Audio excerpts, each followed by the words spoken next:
Your WNEM TV5 news update.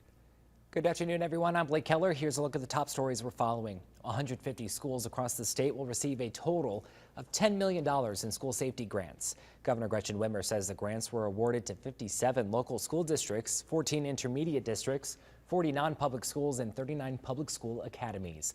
The money will purchase equipment or technology to improve the safety and security of school buildings, students, and staff.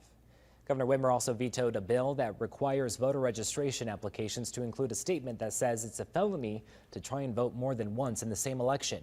The governor's office says the bill was part of a larger election package not negotiated and aims to restrict access to ballots. Governor Whitmer has blocked a few Republican-sponsored election bills over the last few months. She claims they promote lies that discredit the 2020 election and makes it harder to vote. And school board members in Bay City discussing who will be responsible for busing students. The board considered 4 companies bidding to provide service for Bay City public schools. Now they all have their hats in the ring. The district superintendent says although they will consider costs when making a decision, that is not the determining factor. Final approval is expected at next week's meeting on May 9th.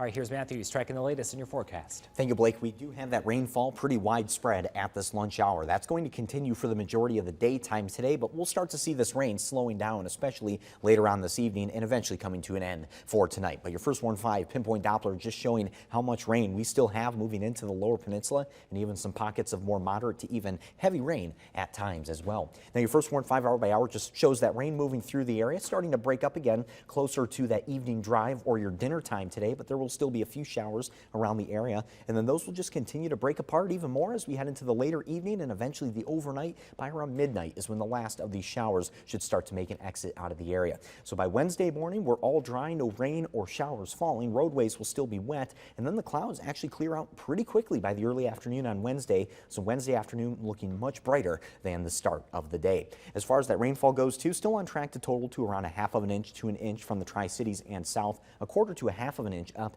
in our northern counties, so pretty decent amount of rain no matter how you slice it. And with that rain, the clouds, and the northeast wind, it's going to keep us cooler for today. The coolest day of the week with highs in the middle to upper 40s in our central and northern counties and right around 50 for the Tri-Cities and our southern communities. But the rest of the week on your 7-day forecast shows even more of a warm-up. 55 on Wednesday, 62 on Thursday, and we're dry both of those days. Friday just sees some small shower chances, mainly coming in for our southern communities south of the Tri-Cities, and then the upcoming weekend is all dry, a little brighter with more sun, and even warmer with temperatures in the 60s and then even the 70s.